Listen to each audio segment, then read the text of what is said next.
Hey guys, NASCAR Racing 57 here.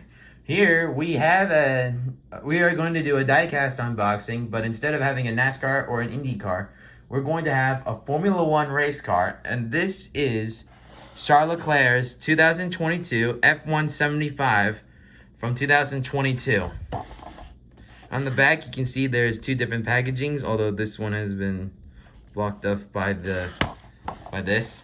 But anyway, usually these are from Japan, but I surprisingly found this at my Walmart store, which I'm kind of surprised that there are these, which I have no idea that they actually sell these, by the way.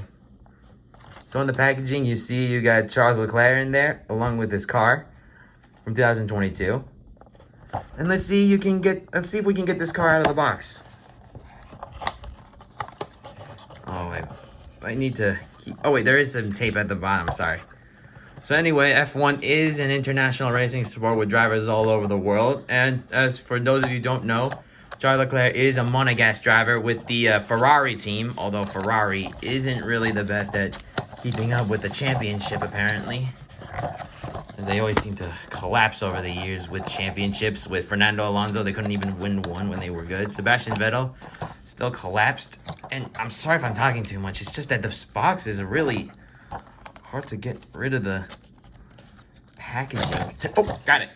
Oh, so here we got Charles Leclerc. It's in this case, actually, as we speak. So I guess we're going to take a look at it.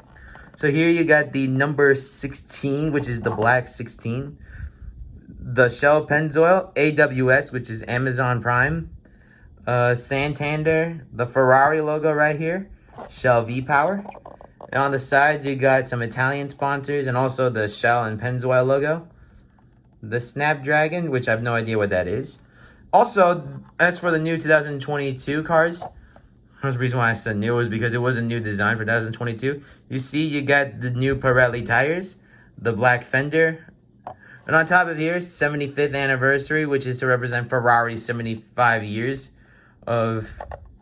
in business.